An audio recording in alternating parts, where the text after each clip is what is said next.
अस्सलाम वालेकुम नाज़रीन। प्रोग्राम पॉलिटिकल डिबेट संगर मां आहियां जी मेज़बान साइमा वाहब। नाज़रीन, प्रोग्राम में अॼु गुफ्तगू कंदासीं वफ़ाक़ी सरकार पारां मुल्क में नई मर्दमशुमारी जी ॻाल्हि कई पई वञे ऐं जदीद टेक्नोलॉजी तहत इहा आदमशुमारी जी ॻाल्हि कई वई आहे, जंहिं ते पीपल्स पार्टी समेत सिंध अंदरि सियासी पार्टियुनि खे ख़दशा आहिनि। प्रोग्राम जे ॿिए हिसे में गुफ्तगू कंदासीं इलेक्शन रिफॉर्म्स जूं ॻाल्हियूं हलनि पियूं ऐं इन रिफॉर्म तहत सियासी पार्टियुनि जे हवाले सां हिकिड़ी कमेटी बि जोड़ी वई आहे ऐं उन कमेटी जे अंदरि इलेक्शन रिफॉर्म्स ते केतिरियूं हिकिड़ो इफेक्टिव ॻाल्हियूं थी रहियूं आहिनि, इन सूरत हाल ते बि ॻाल्हाईंदासीं। ऐं इमरान ख़ान पारां जेका ॻाल्हि कई वई आहे EVM ऐं आई वोटिंग जे हवाले सां हुकूमत जेका बस ज़िद असांखे नज़र अचे पई, मजमूई तौर ते मुल्क अंदरि सियासी पार्टियूं इन इलेक्शन रिफॉर्म्स खे कीअं ॾिसनि पियूं ऐं छा नतीजा खेसि ॻाल्हियूं थींदे नज़र अचनि पियूं। इन प्रोग्राम में इन मौज़ू ते गुफ़्तगू कंदासीं। प्रोग्राम में मूंखे जॉइन कयो आहे, स्टूडियो में मूंखे जॉइन कयो आहे सीनियर तजिया निगार आहिनि मंज़ूर शेख साहब। शेख साहब, वरी महिरबानी, तव्हां वक़्तु ॾिनो। फ़ोन कॉल ते मूंखे जॉइन कयो आहे PTI MP आहिनि अदील अहमद साहब। अदील साहब, बहुत शुक्रिया, आपने वक्त दिया। Thank you so much. सबसे पहले मैं आगाज़ आपसे करना चाहूँगी, इलेक्शन रिफॉर्म्स के हवाले से इस वक्त मामला कहाँ तक पहुँचे हैं? बिस्मिल्लाहिर्रहमानिर्रहीम, बहुत शुक्रिया, आपने अपने प्रोग्राम में मौका दिया। इलेक्शन रिफॉर्म्स का देखें, ये एक बहुत ही इम्पॉर्टेंट टॉपिक है। पाकिस्तान की तारीख में हम जब से देखते हुए आ रहे हैं, इलेक्शंस होते हैं और इलेक्शंस मुतनाज़ा होते हैं और सारी जमातें जो हैं वो इलेक्शंस के प्रोसेस के ऊपर उंगलियां उठाती है और तनकीद करते हैं और हर दफ़ा जो है वो कभी ऐसा नहीं होता कि कोई पार्टी जीत कर आए और अपोजिशन जो है वो इलेक्शंस के रिजल्ट को तस्लीम कर ले। तो इस तरह के मामलात में इलेक्शन रिफॉर्म्स जो है वो एक नहायत अहम और हमारी गवर्नमेंट का नंबर 1 एजेंडा रहा है और उस ज़मन में जो है वो हमारी हुकूमत ने इक़दामात भी लिए। फॉर एग्ज़ाम्पल, इलेक्शन के प्रोसेस को शफाफ करने के लिए हमें बायोमेट्रिक वोटिंग और इलेक्ट्रॉनिक वोटिंग जो है हम उसको इंट्रोड्यूस करना चाहते हैं और उस सिलसिले में वजारत साइंस एंड टेक्नोलॉजी ने EVM मशीन्स जो हैं वो भी तैयार कर ली और उसके टेस्ट रन भी हुए। इलेक्शन कमीशन को भी प्रेजेंट किया गया, पार्लियामेंट को भी उसकी ब्रीफिंग दी गई उस EVM मशीन के ऊपर। तो मेरे ख्याल से ये इस गवर्नमेंट का इलेक्शन रिफॉर्म्स और शफाफियत की तरफ एक बहुत बड़ा कदम है, जिसे सारी मुल्क की अपोजिशन जमातों को वेलकम करना चाहिए। और इसमें अगर उनकी कोई सजेशंस हैं, जिस तरह हम पहले दिन से कह रहे हैं, फवाद चौधरी साहब भी हमेशा दावत देते हैं, वज़ीर आज़म इमरान खान साहब भी दावत दे चुके हैं तमाम अपोजिशन को कि इस इलेक्शन के प्रोसेस को शफाफ बनाने में अपोजिशन की अगर कोई सजेशंस हैं तो वो आएँ, ज़रूर हुकूमत के साथ बैठ के उस पर बात करें। इसी तरीके से आपने मर्दमशुमारी की बात की, तो ये इलेक्शंस की शफाफियत के लिए दूसरा बड़ा कदम है। जब से जिस तरह इलेक्शंस हमेशा मुतनाज़े होते रहे और उसमें डिस्क्रिपेंसीज होती हैं, इसी तरह से जो मर्दमशुमारी पाकिस्तान में आज तक हुई है, ख़ास तौर पर 2017 की, उस हवाले से बहुत ज़्यादा तहफ़्फ़ुज़ात थे। हमें भी उस पर तहफ़्फ़ुज़ात थे कि शहरों की आबादी जो है वो बहुत कम उसमें दिखाई गई है। तो अब जो है वो वज़ीर आज़म इमरान खान साहब ने दूसरी मरतबा मर्दमशुमारी, मतलब ये पाकिस्तान में पहली मरतबा ऐसा हो रहा है कि 5 साल बाद मर्दमशुमारी होगी जी, वरना 10 साल का टाइम पीरियड होता है और हमेशा लेट हो जाती है मर्दमशुमारी। तभी जो है वो थोड़ा मेरे नाज़रीन को बताएगा कि ये मर्दमशुमारी किस टेक्नोलॉजी के तहत हो रही है, क्या ग्राउंड तैयार किया है आप लोगों ने इस वक्त?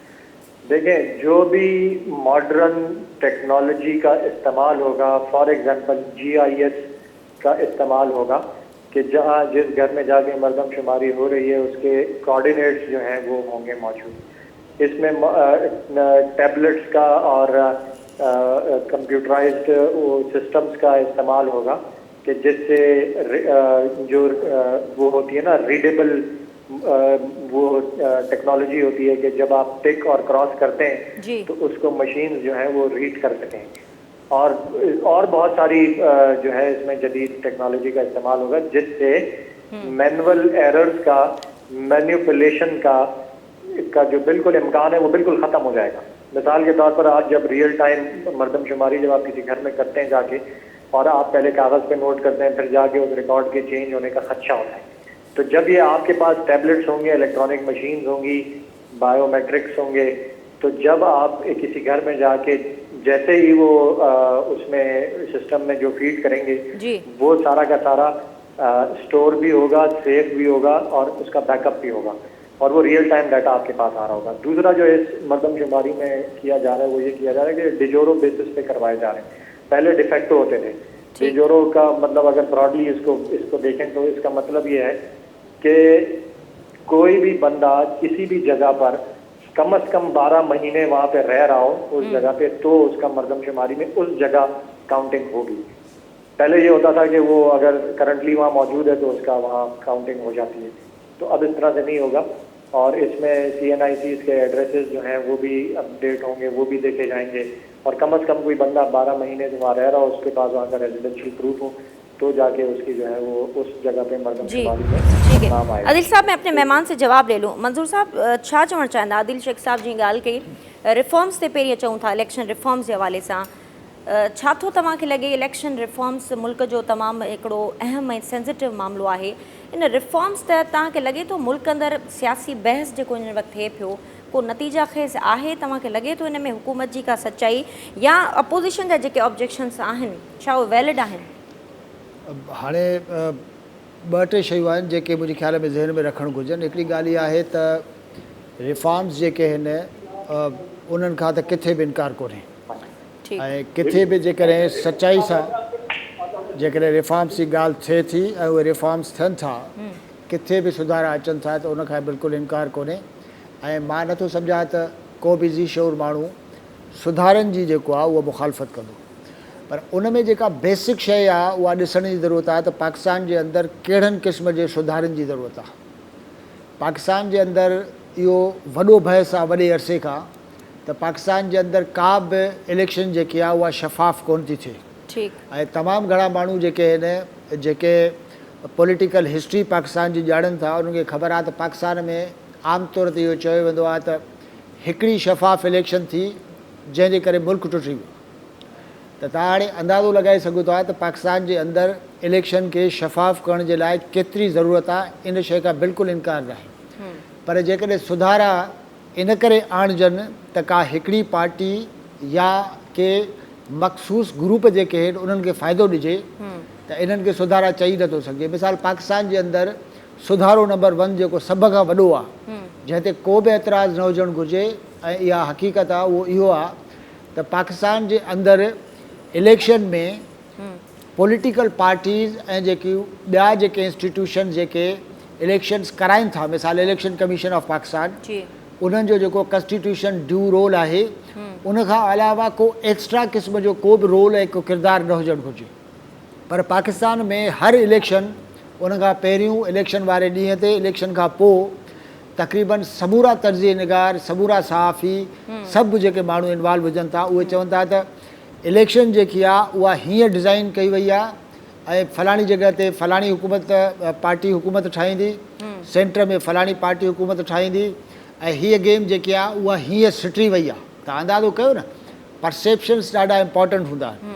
त पोइ थिए ईअं थो त मजमूई तौर ते परसेप्शन इहो हुजे थो त मुल्क जा सघारा इदारा जेके आहिनि उहे इलेक्शन जा रिज़ल्ट्स जेके आहिनि उहे पंहिंजे तौर ते डिज़ाइन करे ऐं रखनि था ऐं उन खां पोइ असां ॾिसूं था त तमामु घणियूं पार्टियूं अहिड़ियूं आहिनि जेके ओतिरो उन्हनि जो रिज़ल्ट न हुजणु घुरिजे, उनजी एतिरी परफॉर्मेंस न हुजणु घुरिजे परसेप्शन वाइज़, पर प्रैक्टिकल ईअं थिए थो। तंहिंजे करे सभ खां वॾो सुधारो इहो आहे त पाकिस्तान में इलेक्शन जेकी आहे उन में ॿाहिरी का बि मुदाख़लत न हुजे, मतलब इंडिपेंडेंट इदारो इलेक्शन कमीशन आहे ऐं उहो ही इहो चूंड कराए सके थो। आदिल साहब क्या कहेंगे इस पर, कैसे आप देख रहे हैं? मंजूर साहब ने बात की कि इलेक्शन के दिन हम देखते हैं कि EVM और ये सारे जो मामले आप डिस्कस कर रहे हैं अपनी जगह, लेकिन जो अहम जो नुक्ता मंजूर साहब ने उठाया है कि इलेक्शन के जो मरहला होता है उसके अंदर जो मुदाखलत है किसी भी इदारे की नहीं होनी चाहिए।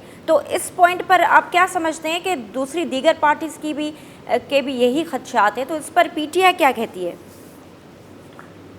देखिए, मैं तो इस बात पे 110% एग्री करता हूँ कि इलेक्शंस के दिन, इलेक्शन से पहले जो भी मुदाखलत, चाहे वो किसी सियासी जमात की हो, चाहे वो किसी इदारे की हो, वो बिल्कुल भी नहीं होना चाहिए और इलेक्शन जो है वो शफाफ होने चाहिए और ऐसे इलेक्शन होने चाहिए जिनके नताइज को, जिस प्रोसेस को सारे सारी जमातें जो है वो जो इलेक्शन लड़ रही हैं वो तस्लीम करें।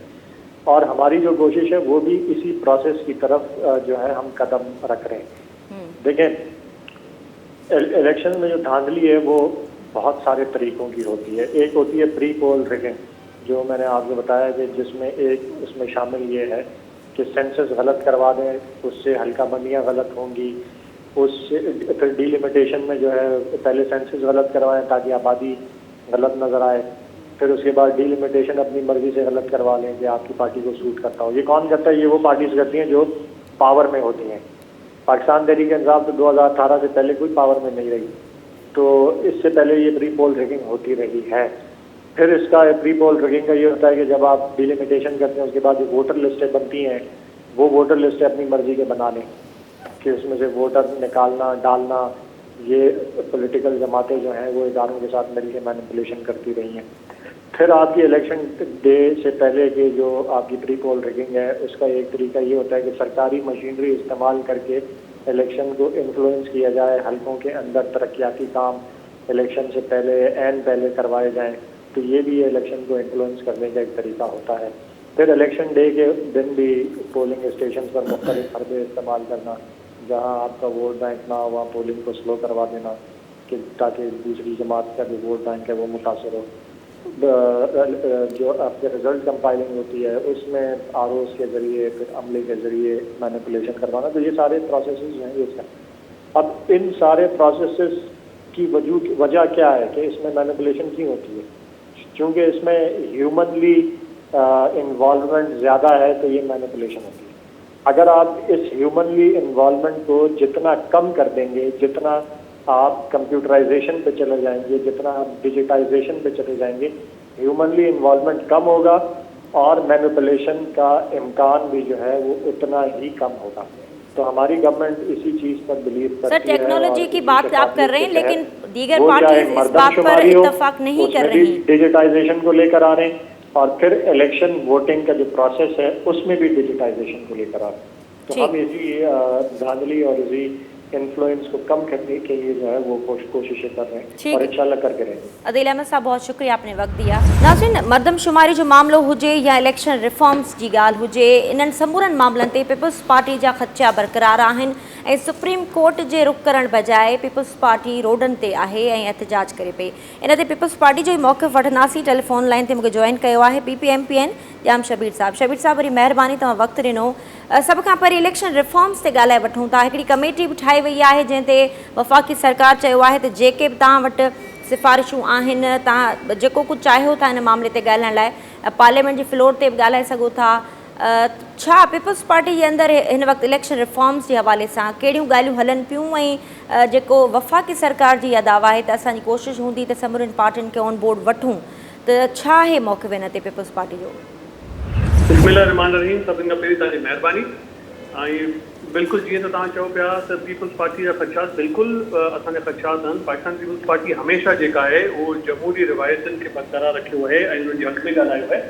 हीअ जेको हींअर पाण ॾिसूं पिया पंहिंजो जो इलेक्ट्रल रिफॉर्म्स जेके आहिनि उन सभिनि खां वॾी शइ जेका पंहिंजो जेके असीं अपोज कयूं था उहो इहे जेके मशीन इलेक्ट्रॉनिक वोटिंग मशीन्स जो इस्तेमालु जेको पंहिंजो फेडरल गवर्नमेंट करणु चाहे थी ऐं जंहिंसां गॾु जेके तव्हांजा ओवरसीज़ पाकिस्तानी पंहिंजो जेका वोटिंग जेका चवनि पिया, इहे ॿई शयूं अहिड़ियूं आहिनि। तव्हां अगरि ॾिसो हिनखे गौर सां त हीअ हिकिड़ी तमामु अजीब ॻाल्हि आहे त तव्हां हिकिड़ी शइ पंहिंजो इलेक्ट्रॉनिक वोटिंग मशीन इंट्रोड्यूस कराइण था चाहियो जेके न तव्हां पहिरीं टेस्ट कई आहे, न तव्हांखे हुन ते का इंफॉर्मेशन आहे। दुनिया में रुगो 6 मुल्कनि में इस्तेमालु थी आहे।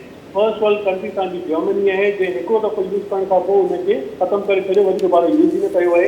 त तव्हां वटि न हुनजी का डेटा आहे, न तव्हांजी का इंफॉर्मेशन आहे। तव्हां पहिरीं ॻाल्हि त हेॾो वॾो कमु बग़ैर मुशावरत जे कीअं था कयो? तव्हां हींअर इहा कमेटी हिकिड़ी अगरि ठाही आहे जंहिंजो तव्हां ॻाल्हि कयो पिया, पहिरीं ऑपोजिशन खे ऑन बोर्ड वठो, उन्हनि जा ख़दशा जेके आहिनि उन्हनि खे तव्हां सीरियसली जेके ॿुधो, उन खां पोइ तव्हां हेॾो मेजर डिसीजन जंहिंमें तव्हांजो मुल्क जो फ्यूचर, तव्हांजे सूबनि जो फ्यूचर, तव्हांजे आवाम जो फ्यूचर उहो पंहिंजो स्टेक ते आहे, उन शइ खे तव्हां एॾो पंहिंजो नॉर्मली खणी पंहिंजे तव्हां ॻाल्हाइण लाइ तयारु न आहियो। तव्हां न ॻाल्हायो न पोइ छा तव्हां हुनखे हालांकि असांजी तरफ़ां जेको आहे ही शइ कैटेगोरिकली पाकिस्तान पीपल्स पार्टी चयो त बाबा सभिनि खां पहिरीं असांखे भई क़ाबिल क़बूल ई कोन्हे इहो सिस्टम, तव्हां हिनखे खणी था अचो। तव्हां हुन सिस्टम खे खणी अचनि त पंहिंजी ॻाल्हाइण त परे जी ॻाल्हि आहे, खणी अची तव्हां असांखे जेको आहे बुलडोज़ करे तव्हां पंहिंजी तरफ़ां हुनखे नाफ़िज़ करण जी कोशिशि कई आहे। उन खां पोइ असांजे तमामु घणो रिएक्शन खां पोइ तव्हां हिन ते राज़ी थिया आहियो त भई तव्हां हींअर अनाउंस कयो आहे त भई असां जेको आहे पंहिंजो कमेटी ठाहियूं था, उहा कमेटी जेका आहे तव्हां सां ॻाल्हाईंदी, तव्हां सां वेंदी। तव्हां बिल्कुलु वेहो। तव्हां हिकिड़ी कंपनी आहे जेका तव्हांजी जेका जंहिं असीं तव्हांखे डेमोन्स्ट्रेशन ॾिनी आहे पंहिंजो जीअं तव्हां कंपनी शॉर्टलिस्ट करे चुका आहियो, तव्हां हुनखे शॉर्टलिस्ट कीअं करे छॾियो? अञा ॻाल्हियूं कीअं कोन्हनि, कंपनी शॉर्टलिस्ट करणु शुरू थी वयूं आहिनि। तव्हां सेनेट जी कमेटी जेका ठाही आहे जंहिंमें पहिरीं 13 मेंबर्स हुआ, यकदमि हुनखे 14 मेंबर्स ते खणी विया आहियो, उन में मशावरत नथा कयो। वरी तंहिंखां पोइ तव्हां हाणे हिकु जॉइंट सेशन जी ॻाल्हि बि कयो था त असीं जॉइंट सेशन घुराए वठंदासीं। छो आख़िर अहिड़ी कहिड़ी वजूहातनि जो तव्हांखे इहे शइ जेका आहे एॾी ज़बरदस्ती करण जी कहिड़ी ज़रूरत आहे? त असांखे बिल्कुलु पंहिंजो इन सां इख़्तिलाफ़ आहे। असांखे इलेक्ट्रॉनिक वोटिंग मशीन गॾोगॾु जेको तव्हां ओवरसीज़ पाकिस्तान 1 करोड़ ओवरसीज़ पाकिस्तानी तव्हांजा, तव्हां इहो ॾिसो, तव्हां पहिरीं नेशनल डेटाबेस में उन्हनि जी रजिस्ट्रेशन जो प्रोसेस तव्हां पूरो कयो आहे। तव्हांजे एक्ज़िस्टिंग वोटर्स जेके हिन इलेक्शन में जेके तव्हांजो वोट कनि था, जेके पाकिस्तान जा जेके शहरी आहिनि, उन्हनि जी वोटर लिस्टूं दुरुस्त न आहिनि। हिन जेके तव्हांजा इलेक्शन जेके पंहिंजो बाय इलेक्शन लोकल सिंध जा जेके थिया आहिनि कुझु सीटुनि ते, जंहिंमें मुंहिंजी पंहिंजी सीट बाए सांगड़ थी, उन में इलाही हींअर वोटिंग जा जेके वोटर्स जा इश्यूज़ आया। कंहिंजो वोट किथां किथां खजी वियो हुयो, कंहिंजो हिकिड़ी यूसी मां खजी ॿी यूसी में वियो हुयो, कंहिंजो हिकिड़ी पोलिंग स्टेशन तां खजी ॿी ते हलियो वियो। तव्हां हुननि जी दुरुस्तगी कई कोन्हे। ऐं 1 करोड़ ओवरसीज़ पाकिस्तानी खे जेको आहे तव्हां आउटराइट चओ त बाबा असीं तव्हांखे वोट कराईंदासीं। अच्छा शबीर साहब, हिकिड़ी ॿी ॻाल्हि, हिकिड़ो पॉइंट हिते मां उथारणु चाहियां थी। ठीकु आहे, ईवीएम जो मामिलो हुजे, आई वोटिंग जो मामिलो हुजे, इहो पंहिंजी जॻह ते, पर ब्रेक खां पहिरीं असां इन ते ॻाल्हि ॿोल्हि कई पे। शेख साहब स्टूडियो में मूंसां मौजूदु आहिनि, उन्हनि इहो पॉइंट उथारियो आहे त रिफॉर्म्स जो जेको मामिलो आहे उहो सिर्फ़ु ईवीएम या आई वोटिंग ताईं महदूदु कोन्हे। असुलु जेको रिफॉर्म हुजणु खपे उहो इलेक्शन जो जेको मरहलो आहे, इन में कंहिं बि इदारे जी मुदाख़लत। छा इन अहम मौज़ू ते तव्हांजो कंसेंसस डेवलप थियो आहे, ॿियनि पार्टियुनि जो थियो आहे त इहो अहम मामिलो आहे, इन ते तव्हां केतिरो ॻाल्हायो था पार्लियामेंट जे फ्लोर ते, या जॾहिं मीटिंग्स थियनि थियूं वफ़ाक़ी काबीना पारां जेके मीटिंग्स थियनि थियूं, उन में इन मामले ते केतिरो फोकस्ड कजे थो? ॾिसो, हिन में असांजे चेयरमैन बिलावल भुट्टो ज़रदारी साहब कैटेगोरिकली चई चुको आहे। स्टेटमेंट सभिनि खां पहिरीं उन्हनि जो आयो। उन्हनि चयो त हिन इलेक्शन प्रोसेस खे सभिनि खे पहिरीं शफ़ाफ़ करणु खपे, शफ़ाफ़ थियणु खपे। उन में कंहिं क़िस्म जी कंहिं बि इदारे जी मुदाख़लत कंहिं क़िस्म जी न हुजणु खपे। छो त इलेक्शन जो प्रोसेस ई अहिड़ी शइ आहे, ही तव्हांजो हिकिड़े पंहिंजो मुल्क जी फ्यूचर तव्हांजी हिकिड़ी तव्हां डिसाइड था कयो, त हुन में मुदाख़लत कंहिं क़िस्म जी न हुजणु खपे। बल्कि जेको तव्हां पंहिंजो इहो ECP जो जेको तव्हां हिननि जेके पंहिंजो अमेंडमेंट तव्हांजो तक़रीबन 72 अमेंडमेंट्स आहिनि मुंहिंजे ख़्याल में, उन में तव्हांजी 45 त ऑलरेडी उहे अमेंडमेंट्स आहिनि जंहिंजे ख़िलाफ़ मुख़्तलिफ़ फोरम ते पॉलिटिकल पार्टीज़, पाकिस्तान पीपल्स पार्टी ऐं ॿिया माण्हू आहिनि जेके उहे बि हिन जे ख़िलाफ़ विया आहिनि। त हीअ त हूअं ई चैलेंज थिए पियो, त मुंहिंजे ख़्याल में पहिरीं हिन ते डिबेट थियणु खपे प्रॉपर तरीक़े सां। त उन डिबेट ते उन में कंहिं क़िस्म जी, बिल्कुलु आउं वरी उहा ई ॻाल्हि चवां थो, कंहिं क़िस्म जी मुदाख़लत न हुजणु खपे। तव्हां सिस्टम खे पहिरीं शफ़ाफ़ कयो, पोइ तव्हां वधो अॻिते। ठीकु आहे। अच्छा, नई आदमशुमारी जी ॻाल्हि हले पई, जंहिं ते पीपल्स पार्टी समेत ॿियनि पार्टियुनि जा बि तहफ़ुज़ात साम्हूं अचनि पिया। बुनियादी तौर ते तव्हांजा ख़दशा छा आहिनि? नई आदमशुमारी जेका थियणु वञे पई, इन सां को तव्हां सां जो ख़दशो आहे, या तव्हां सम्झो था त जे तरीक़ेकार सां ई जेका नई आदमशुमारी थींदी उन ते तव्हांजा तहफ़ुज़ात आहिनि? ॾिसो, सभिनि खां पहिरीं शुरू कंदुसि, जेका मर्दमशुमारी लास्ट थी आहे तव्हांजी 2017 वारी, उहा ई ग़लति थी आहे। ठीकु आहे, असांखे ख़दशा ते वक़्त खां ई शुरू हुआ। सभिनि खां पहिरीं तव्हां हुनजो तरीक़ेकार ॾिसो, जेको हुननि अगरि हू पंहिंजी कंसेंसस करे ॿुधाइनि था त सिंध जी पॉपुलेशन आहे तक़रीबन 48 मिलियन। ठीकु आहे, हाणे तव्हां अचो हिन ॻाल्हि ते त तव्हां तरीक़ेकार कहिड़ो जेको आहे पंहिंजो यूनिसेफ हिकिड़ी वॉचडॉग आहे, हिकिड़ी वॾी पंहिंजी तंज़ीम आहे यूनिसेफ, उहा तव्हांखे चवे थी त तव्हां सिंध जो जेको रेशियो रखो उहो तक़रीबन 7.2 पर हाउस होल्ड रखो। तव्हां कैलकुलेट कयो 5.64 ते कयो आहे। असांखे त उन ई ते सभिनि खां वॾो एतिराज़ आहे। असां वारे हिसाब सां 7.2 जे हिसाब सां अगरि तव्हां रखो था त 61 मिलियन पॉपुलेशन सिंधी थियणु खपे। तव्हां हींअर अगरि जेका दुबारा कयो था, अगरि पुराणे तरीक़े सां कंदो त असांखे क़ाबिल क़बूल न आहे। असां पहिरीं जहिड़ी 2017 वारी उन में काउंसिल ऑफ कॉमन इंटरेस्ट जेको आहे उनखे पंहिंजो असां ॿुधायो त असांखे हिन ते ख़दशा आहिनि, मगर हुननि हिन शइ खे बुलडोज़ कंदे पंहिंजी फेडरल कैबिनेट कमेटी हुनखे अप्रूव करे छॾियो ऐं पोइ फेडरल गवर्नमेंट हुनखे अप्रूव करे छॾियो। असां हुनखे रिजेक्ट कयो आहे ऐं ॿियनि पार्टी बि हुनखे रिजेक्ट कयो आहे। तव्हां ॾिसो न, सभिनि खां पहिरीं कंसेंसस डेवलप था सिंध जी ॻाल्हि कयो पिया, ऐं सिंध जी पॉलिटिकल पार्टी जेका हुते पावर में हुजे उनखे तव्हां ऑन बोर्ड ई नथा खणो। उन खां पोइ तव्हां पंहिंजे तरीक़ेकार सां जेको आहे उनजी पंहिंजो कंसेंसस करे ऐं तव्हां इशू करे उनखे जेको आहे पंहिंजो उहो अप्रूव करे था छॾियो। त इहा असांखे क़ाबिल क़बूल न आहे। जेका नई मर्दमशुमारी थिए थी त उहा अगरि पुराणे हुन तहत थींदी त असांखे क़ाबिल क़बूल न हूंदी। असांखे विहारे असांजा ख़दशा दूर कयो जेको असांजो कानूनी हक़ आहे। आर्टिकल 154 सबसेक्शन 7 अगर तव्हां ॾिसो त उहो क्लियरली चए थो if the federal government or a provincial government is dissatisfied with the decision of the council, it may refer the matter to Majlis Shura, which is the parliament. त तव्हां अगरि को अहिड़ी शइ पार्लियामेंट में खणी अचो, पॉलिटिकल पार्टीज़ खे उते घुरायो, उन्हनि सां वेही ऑपोज़िशन खे घुरायो, जेका पंहिंजो जे सूबे जो मसइलो आहे कॾहिं उन सां डिस्कस कयो, उन खां पोइ तव्हांखे कंसेंसस थिए थो। इहो कहिड़ो कंसेंसस आहे? तव्हां ठाहियो पाण था कयो, पाण सां ई मुस्तरद करे था छॾियो। अच्छा, ख़ासि तौर ते शबीर साहब, मां तव्हां खां ब्रेक ते वञण जो टाइम थी वियो आहे। ब्रेक खां पोइ मां तव्हांखे पुछंदसि त हीउ जेको रिसेंटली जेको आदमशुमारी जो मामिलो आहे, इन में ख़ासि तौर ते कराची जे कॉन्टेक्स्ट में जेका ॻाल्हि थिए पई, MQM पाकिस्तान जा तहफ़ुज़ात हुआ जंहिं वज़ीर आज़म सां मुलाक़ात करे इन मामले ते कुझु बहितरी उन्हनि जे तरफ़ां हाणे उहो मुतफ़िक़ थिया आहिनि इन मामले ते। पहिरीं ब्रेक वठां थी नाज़रीन, ॻाल्हि ॿोल जो सिलसिलो जारी आहे, हिते वठूं था ब्रेक, असां सां गॾु रहिजो।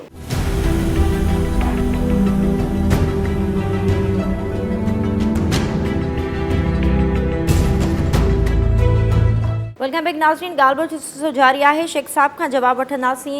जीअं शबीर साहब ॻाल्हि कई, आदमशुमारी जे हवाले सां बुनियादी जेके तहफ़ुज़ात आहिनि, तव्हांखे छा थो लॻे, पीपल्स पार्टी हुजे या ॿियूं सिंध जूं सियासी जमातूं हुजनि, कराची जे कॉन्टेक्स्ट में अगरि पाण ॻाल्हि कयूं त कराची जी जेका मर्दमशुमारी आहे, तव्हांखे लॻे थो उनखे हथु वठी चेंज कयो पियो वञे? अफ़गानी हुजनि, बर्मी हुजनि, बंगाली हुजनि, ऐं ॿियो जेको हिकिड़ो त जेके 12 महीना थी विया आहिनि उन्हनि जो वोट इते ई कास्ट थींदो, त तव्हांखे छा थो लॻे त हुकूमत कुझु ॿियो करणु चाहे पई ऐं कराची जी आबादी वधीक ॾेखारे ऐं ॿी सिंध जी आबादी जा सिंध जा जेके ॿिया शहर आहिनि उन्हनि जी आबादी खे घटि ॾेखारण जी का तव्हांखे लॻे थी हुकूमत जी अहिड़ी का नियत आहे? ॾिसो, हिकिड़ी ॻाल्हि त तमामु छिटी आहे, हिन में ॿाराया ई कोन्हनि। फ्रॉम वेरी बिगनिंग सिंध जे माण्हुनि खे कराची जे सिलसिले में वॾे पैमाने ते वॾे अरसे खां ख़दशा रहिया आहिनि। ऐं आउं नथो सम्झां त को बि माण्हू जंहिंजो तालुक़ु सिंध सां आहे, जंहिंजो जीअण माण्हू सिंध सां आहे, उनखे को इन सिलसिले में फ़िक्र न हुजे। कराची जे अंदरि जेको आहे उहो वॾे पैमाने ते दुनिया जहान मां माण्हू लॾाए जेके आहिनि उहे हिते सेटल कया वेंदा आहिनि।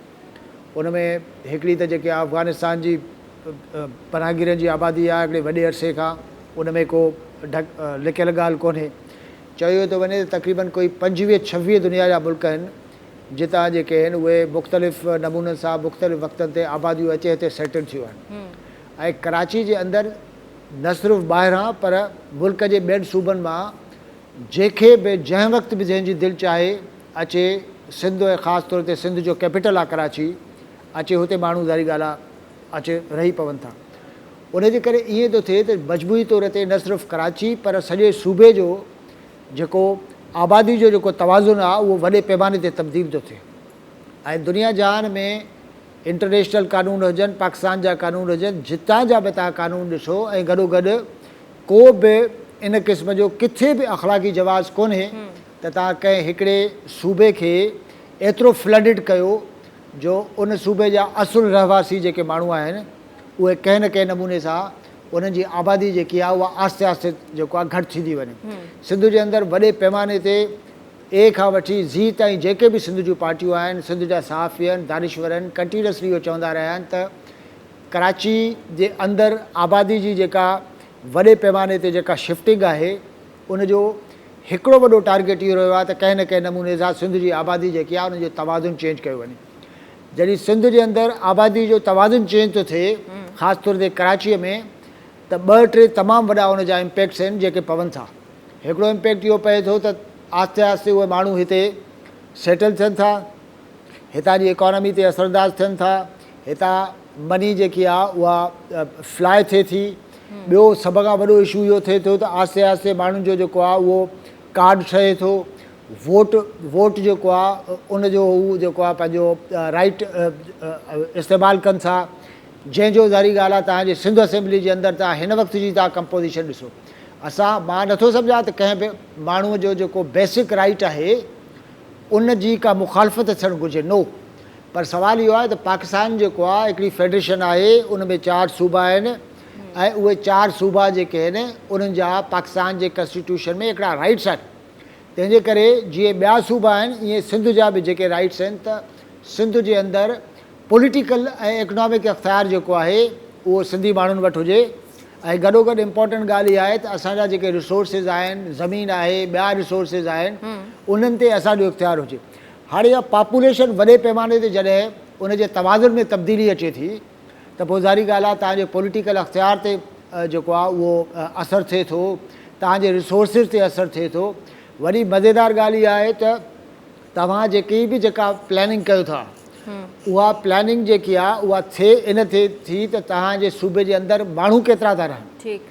हाणे प्रॉब्लम इहो आहे त तव्हां वटि माण्हू जेकॾहिं 5 रहनि था ऐं उन मुताबिक़ तव्हांखे रिसोर्सिस था मिलनि ऐं ख़बर थी पए त 5 जी जॻह ते 10 माण्हू अची विया ऐं चयो इहो वञे त भई सिंध जे अंदरि 5 माण्हू रहनि था पर प्रैक्टिकली 10 माण्हू रहनि था। कराची जे अंदरि जेको सॼो जेको वायुमंडल आहे उहो इन ॻाल्हि खे प्रूव थो करे त कराची जे अंदरि जेका बग़ैर प्लानिंग जे ऐं हिकिड़े ख़ासि हिकिड़े मक़सद सां जेका शिफ्टिंग थिए थी पॉपुलेशन जी उनजे करे रिसोर्सिस ते दबाव पहुचे थो। सिंध जो जेको असुलु माण्हू आहे उनजी तव्हां सिंध जे ॿाहिराड़ीअ वारनि इलाइक़नि में तव्हां हालति ॾिसो कहिड़ी ख़तरनाक क़िस्म जी हालति आहे।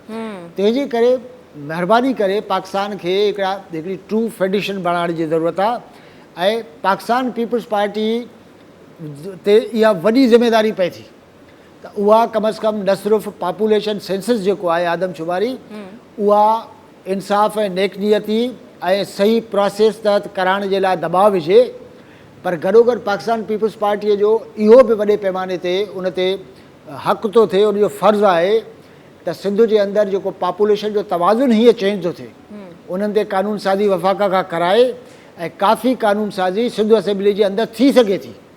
पर हिते त माज़ी जे अंदरि इहो थींदो रहियो आहे त जेकॾहिं मिसाल तौर ते हिते पॉपुलेशन खे हिकिड़े वोट जी शक्ल में बि ॾिठो थो वञे पर उनखां अलावा उन वोट जे कॉस्ट ते सिंध खे जेको ॿियो नुक़सानु थिए थो उनखे पाकिस्तान पीपल्स पार्टी बि जेके आहे उहा काउंट न कंदी रही आहे। तव्हां कराचीअ जे आस पास जेको आहे सिंध जी ज़मीनुनि सां जेको हशर नशर थियो आहे जंहिं नमूने सां मुख़्तलिफ़ प्रेशर्स में सिंध जूं ज़मीनूं जेके आहिनि मुख़्तलिफ़ इदारनि खे ॾिनी वियूं आहिनि उहे अंग अखर कॾहिं बि असेंबलीअ में काबीना जा मेंबर या आम तौर ते हुकुमरान पार्टी पाकिस्तान पीपल्स पार्टी आहे नथी पेश करे। तंहिंजे करे पाकिस्तान पीपल्स पार्टी खे वोट इन करे थो मिले त हू सिंध जे राइट्स जो ख़्यालु करे, सिंधी माण्हुनि जो ख़्यालु करे ऐं सिंध जा जेके बुनियादी हक़ आहिनि उन्हनि खे डिफेंड करे। तो पॉपुलेशन वारो सेंसस सिर्फ़ु इहे पॉपुलेशन सेंसस ईअं को सिंपल क़िस्म जो मामिलो कोन्हे त को बि माण्हू अचे। हाणे इहो बि ॾिसणो पवंदो त 10 सालनि में पॉपुलेशन थींदी। हाणे ओचितो जेको आहे वफ़ाक़ी हुकूमत खे ख़्यालु आयो आहे त 5 सालनि में पॉपुलेशन था करायूं, उन में टेक्नोलॉजी इस्तेमालु था कयूं। मूंखे त हैरत थी लॻे, खिल जी ॻाल्हि आहे त जेकॾहिं ट्विटर जेकॾहिं जेको आहे उहो तव्हांजो व्हाट्सएप फेसबुक जेको आहे हिकिड़ी टेक्निकल जेको आहे कंहिं प्रॉब्लम जे करे हैकिंग जे करे दुनिया जा जेके आहिनि उहे तक़रीबन कोई 4-5 बिलियन माण्हू जेके आहिनि उहे हिक ॿिए खां डिस्कनेक्ट थी था वञनि। त ख़बर न आहे त पाकिस्तान में PTI जी हुकूमत वटि उहा कहिड़ी टेक्नोलॉजी आहे जेका बिल्कुलु फॉल्ट प्रूफ आहे, जंहिंमें कुझु थींदो ई कोन। EVMs लॻे ईअं थो त अहिड़ियूं मशीनूं आहिनि जेके आहिनि उहे कोई क्वांटम कंप्यूटर्स ते जिन जो मदार आहे जंहिंमें को फॉल्ट थी नथो सघे।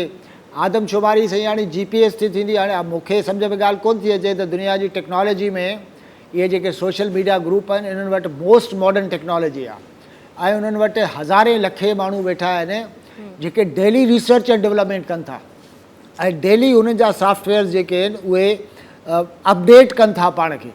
उन जे बावजूदि बि दुनिया जहान जे मुख़्तलिफ़ जॻहियुनि ते हैकर्स जेके आहिनि उहे उन सॼी सिस्टम खे रोके वठंदा ऐं मूंखे इहा सम्झ में नथी अचे। ॿी ॻाल्हि इंपॉर्टेंट इहा शइ ज़हन में रखो त हाणे जेके माण्हू ॿाहिरि वेठा आहिनि उहो कोई मिसाल को थो चवे 9 लख आहिनि 8 लख आहिनि वॉट एवर। तव्हां जेकॾहिं 50% त इन जो मक़सदु आहे त उनजो अधु 20% वोटर बि जेकॾहिं उतां वेठे आई वोटिंग जे करे, आई वोटिंग त तमामु आसानु थींदी न सारी ॻाल्हि आहे, कंहिं जेको आहे उहो एप्लीकेशन जे थ्रू थींदी, को न को अहिड़ो तरीक़ो थींदो यानी उन माण्हूअ खे फिज़िकली पोलिंग स्टेशन ते वञिणो कोन पवंदो। ऐं जॾहिं वोट तव्हां वटि पहुतो त उहा जेका सॼी डेटा कंहिं हिकु जॻह ते स्टोर थींदी न ऐं उहो को हिकिड़ो माण्हू न हूंदो जेको कसम खणे मां कंहिंखे न ॾिसींदुसि। हिकिड़ो त इशू इहो आहे।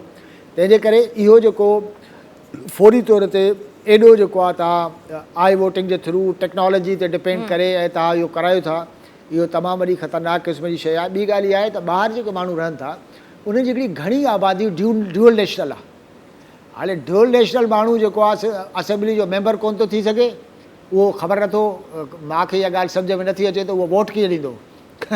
यानी यानी जेकॾहिं मिसाल तौर ते 10 लख माण्हू बि जेके आहिनि उहे ड्यूल नेशनल्स जेके आहिनि उहे वोट ॾियनि था त उनजो वोट क़ाबिल क़बूल कीअं थींदो, इहो अजीब क़िस्म जो हिकिड़ो तइदादु आहे। तंहिंजे करे मुंहिंजे ख़्याल में सभ खां वॾो सुधारो जीअं मां पहिरियों चयो इहो आहे त तव्हां पंहिंजी इलेक्शन खे कम अज़ कम उन्हनि असरनि खां आज़ादु कयो जंहिंजे करे पाकिस्तान जूं इलेक्शन आज़ादु नथियूं थियनि। मिसाल तौर ते वॾे पैमाने ते बहस आहे, मुल्क जी इस्टेब्लिशमेंट वॾे पैमाने ते जेको आहे उहा असांजे इलेक्शन खे इन्फ्लुएंस करे थी। इहो आउं नथो चवां, बल्कि सॼी अपोज़िशन क्लियर कट चवंदी रही आहे पाकिस्तान जे अंदरि अॼु ॾींहंनि ताईं।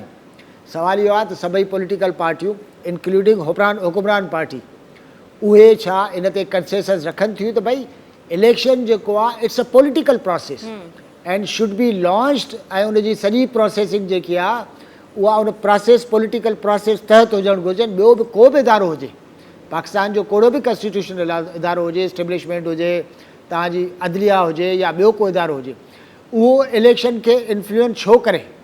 दुनिया जहान जे अंदरि ज़ाहिरी ॻाल्हि आहे हिनखे डेमोक्रेसी त नथो चइजे। ॿियो जेको इशू आहे जेको ज़हन में रखण जी ज़रूरत आहे उहा इहा आहे त तव्हां वटि वॉट एवर इज़ पॉसिबल, मिसाल तौर ते इलेक्शन कमीशन ऑफ पाकिस्तान खे तव्हां एतिरो स्ट्रेंथन कयो, इंडिपेंडेंट कयो। भला ॿियनि मुल्कनि जे अंदरि बि त इलेक्शन कमीशन ऑफ पाकिस्तान हुजे थी, उन में माण्हू हुजनि था, उन में इलेक्शन कमिश्नर हुजे थो, उन्हनि जो स्टाफ हुजे थो, उन्हनि खे एम्पावर कयो थो वञे त तव्हां इलेक्शन अहिड़ी करायो जो ठीकु आहे तमामु 100% ट्रांसपेरेंट न हुजे पर लार्जली ट्रांसपेरेंट, त माण्हुनि जो वॾो हिकिड़ो तइदादु ऐं पॉलिटिकल पार्टी उनखे एक्सेप्ट कनि।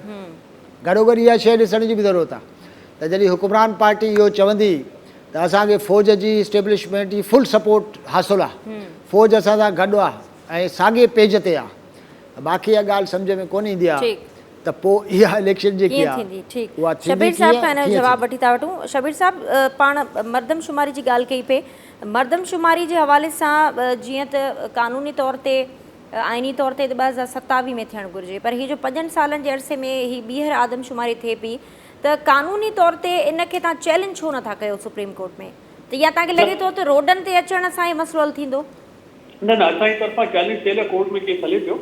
17 तारीख़ असीं पाकिस्तान पीपल्स पार्टी चैलेंज करे चुकी आहे पहिरीं, ऐं पंहिंजो कोर्ट बि हूअं चई चुकी आहे त 17 तारीख़ जेका मर्दमशुमारी आहे उहा न थींदी, दुबारा करायो। असांजो चवण जो मक़सदु इहो आहे त भले दुबारा जेका अगरि थिए थी, असां ॾिसो उहा ई ॻाल्हि आहे जेका शेख साहब जीअं कनि पिया, थोरी आउं हिन ॻाल्हि खे वधाईंदो हलां। ॾिसो अगरि तव्हांजी मर्दमशुमारी ग़लति थिए थी त सिंध सां वॾे वॾी नाजाइज़ी आहे थींदी। हिकिड़ो त तव्हांजो NFC जो शेयर तव्हांजो मारिजी वेंदो, उहो तव्हांखे घटि मिलंदो। ॿियो तव्हांजी फेडरल कोटा जंहिंमें जॉब्स बि अचनि थियूं तव्हांजी उहा कोटा बि तव्हांजी जेका आहे उहा ख़तमु तव्हांजी घटि थी वेंदी। त इहो हक़ माण्हू वारी ॻाल्हि आहे। असांजे वॾे वॾो जेको तहफ़ुज़ात आहिनि उहो इहे आहिनि तव्हांजो पंहिंजो मर्दमशुमारी जे तरीक़े सां। ठीकु आहे, अगरि तव्हां खे खणो था हिन हिसाब सां त तव्हां रूरल ऐं अर्बन खे जेको आहे उन में अर्बन खे तव्हां वधीक ॾेखारियो, रूरल खे घटि था ॾेखारियो, त उहा बि ना इंसाफ़ी आहे।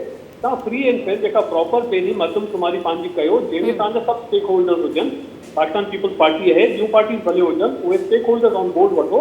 उहे सभु अगरि उन शइ सां मुतफ़िक़ आहिनि त तव्हां उनखे एक्सेप्ट कयो। बाक़ी ईअं पंहिंजो बुलडोज़ करे सभिनि खे तव्हां अगरि कराईंदव त उनजा सभिनि जा ख़दशात आहिनि, पोइ रोडनि ते बचिबो ऐं पोइ पंहिंजे हक़नि लाइ बिल्कुलु पंहिंजी आवाम जो हक़ आहे, हक़ लाइ उहो ई पाकिस्तान पीपल्स पार्टी हमेशह खणी रखो आहे, अॻिते वधंदी। हाणे अची वञो हिन ॻाल्हि ते जेका वोटिंग मशीन जी पाण इहा ॻाल्हि कई पिया। ॾिसो हाणे पहिरीं तव्हांजी मर्दमशुमारी अगरि सही थिए थी त पोइ तव्हांजी थींदी डिलिमिटेशन, पोइ तव्हां अचो था पंहिंजे वोटिंग ऐं पंहिंजो इलेक्शन प्रोसेस जे तरफ़। हाणे इलेक्शन प्रोसेस खे फ्री एंड फेयर करणु सभिनि खां पहिरीं अहम ज़रूरत आहे। अगरि तव्हांखे बुनियादी तव्हां अगरि ॻाल्हि कयो था त पंहिंजो कंहिं बि पॉलिटिकल पार्टी जेका बिलीव रखे थी पॉलिटिकल प्रोसेस में त उहो ऐं अवाम जे पंहिंजो राइट में, त उहो फ्री विल जी ॻाल्हि अचे थी। त तव्हां पंहिंजे वोटिंग प्रोसेस खे जंहिंमें तव्हांजो पंहिंजो वोटिंग ॾियण जो तरीक़ो जेको आहे सभिनि खां फ्री एंड फेयर उहो हुजणु खपे। हाणे अगरि तव्हां मशीन यूज़ कयो था त पहिरीं त ॻाल्हि हुन मशीन जी क्रेडिबिलिटी छा आहे त इहा मशीन जेका आहे तव्हांजी करप्टेड न आहे, इहा मशीन तव्हांजी पंहिंजो इनक्रिप्टेड न आहे, तव्हांखे उन शइ जी गारंटी केतिरी थी रहे। दुनिया में फर्स्ट वर्ल्ड कंट्रीज़ जी EVM यूज़ कोन थियूं कनि, तव्हां एतिरा एडवांस थी विया जो तव्हां पंहिंजा मसइला जेके लोकल तव्हांजा जेके वोटर लिस्टूं आहिनि जेके तव्हांजी कंप्यूटराइज़ थियनि थियूं, उहे हर साल जेके उन में एतिरा मसइला मसाइल अचनि था त तव्हां इलेक्ट्रॉनिकली जेको आहे पंहिंजो सॼो सिस्टम पंहिंजो करे ॾींदव, इलेक्ट्रॉनिक वोटिंग ते वठी ॾींदव ऐं ओवरसीज़ माण्हू तव्हांजा जेके आहिनि उहे वोट हुन ते करे ॾींदा। त इहे ॻाल्हियूं करणु इलाही ईज़ी आहिनि। मक़सदु सभिनि खां पहिरीं तव्हां हुनखे शफ़ाफ़ करे असांखे ॾेखारियो त भई तव्हां कहिड़े तरीक़े सां हिनखे कयो था, तव्हांजी पॉलिटिकल पार्टी हिन जो हिसो हुजनि। तव्हांजी हिकिड़ी वॉच डॉग आहे, हिकिड़ी NGO आहे कैफिन जेका free and fair election network जे नाले सां इस्लामाबाद में ई हले थी, उहा पाण हिन वोटिंग मशीन ते ऐं इन तरीक़ेकार ते ख़दशा ज़ाहिर करे पई। पॉलिटिकल पार्टी त रहियूं, ऑपोजिशन त रही पंहिंजी जॻह ते, कि NGOs पाण तव्हांखे चवनि थियूं तव्हां सभिनि खां पहिरीं लेजिस्लेशन त कयो। तव्हां लेजिस्लेशन कई न आहे ऐं तव्हां ECP खे लिखी छॾियो त तव्हां इलेक्शन जी तयारी कयो, असीं इन तरीक़े सां कराए छॾिजो। वरी ECP खे तव्हां लॉज, तव्हां बाउंड्रीज त ठाहे ॾियो। जीअं सभिनि खां पहिरीं ॻाल्हि इहा अचे थी, तव्हांजो जेको वोटर आहे, अगरि उहो पाकिस्तान में, अगरि अॼु तव्हां हुनखे चओ था बाबा जिते तुंहिंजो एड्रेस आहे उते तुंहिंजो वोट थी वेंदो, त छा ओवरसीज़ पाकिस्तानी जिन जा एड्रेस इंटरनेशनल जेके रहनि उते एड्रेस थी कोन्हनि, हुननि जो एड्रेस हिते लिखियो पियो आहे कंहिं जॻह ते पाकिस्तान में थी सघे थो, हू पंहिंजो वोट उतां कीअं कंदा? न हुन एड्रेस ते पिया रहनि, न उते वेठा आहिनि, पोइ हिते हिकिड़ो वॾो तज़ाद। ठीकु आहे, टेक्नोलॉजी जे मामले ते तमामु तहफ़ुज़ात आहिनि। शेख साहब खां आख़िरी कॉमेंट वठंदसि। शेख साहब आख़िरी मिनट, हिन डेडलॉक जी सूरत में मुख़्तलिफ़ मामलनि ते जेके हिन वक़्तु सियासी सूरत हाल में असांखे नज़र अचे पियो त हर मामले ते डेडलॉक आहे सियासी पार्टियुनि जो, वे फॉरवर्ड छा आहे? भई वे फॉरवर्ड इहो आहे त हिकिड़ी वॾी ज़िमेदारी वारी ॻाल्हि आहे त सरकार ते आहे, ऐं सरकार जो प्रॉब्लम, सरकार सीरियस कोन्हे, संजीदा न आहे। ॻाल्हि उहो संजीदा जी ॻाल्हि कोन्हे। सरकार सम्झे थी त मुस्लिम लीग, नून, पाकिस्तान पीपल्स पार्टी, ॿियूं जेके पार्टियूं आहिनि उहे सभई जेके आहिनि धाड़ियल आहिनि डाकुनि जूं पार्टियूं। हाणे प्रॉब्लम इहो आहे त धाड़ियल आहिनि जेके डाकू आहिनि उन्हनि जी पार्टियुनि सां जेको आहे उहो रिफॉर्म्स ते या ॿियनि इशूज़ ते कीअं थो ॻाल्हाए सघिजे। मिसाल इमरान ख़ान जेको आहे उहो तव्हां रिसेंटली तव्हां ॾिसो न नेब जे चेयरमैन जे सिलसिले में छा थियो। हाणे जॾहिं मिसाल तौर ते वज़ीर आज़म जेको आहे उहो अपोज़िशन जे लीडर सां मिली जेको मसइलो हल करिणो आहे, जेका चॉइस करणी आहे, जॾहिं उहा नथी त तव्हां अंदाज़ो कयो त पाकिस्तान जे अंदरि पॉलिटिकली केतिरी दुश्मनी वारी हिकिड़ी अजीब क़िस्म जी सूरत हाल थी आहे। इहा this is for the first time. तव्हांजा पॉलिटिकल अपोज़िशन जेकी आहे उहा पंहिंजी जॻह ते, पर जेसि ताईं तव्हां हिकु टेबल ते वेही ॻाल्हाइण लाइ तयारु न थींदा तेसि ताईं मामिलो अॻिते न वधंदो। दुनिया जे अंदरि का बि जंग हले थी, माण्हू हिक ॿिए जा हज़ारे माण्हू मारनि था, अल्टीमेटली तव्हांखे ॻाल्हियूं ई आख़िरी रस्तो आहे। नाज़रीन, शेख साहब जी चयो त जेसि ताईं सभई पॉलिटिकल पार्टियूं गॾिजी वेही इन्हनि मामलनि ते हिकिड़ो मौक़िफ़ अख़्तियार न कंदियूं तेसि ताईं ॿियनि मामलनि जीअं इहे रिफॉर्म्स जो मामिलो हुजे या पॉपुलेशन जो मामिलो हुजे, इहे ईअं ई डिस्टर्ब मामला रहंदा। प्रोग्राम मां ॾिठो नाज़रीन, पंहिंजी मेज़बान सामा वाकरी ॾींदा इजाज़त। अल्लाह हाफ़िज़।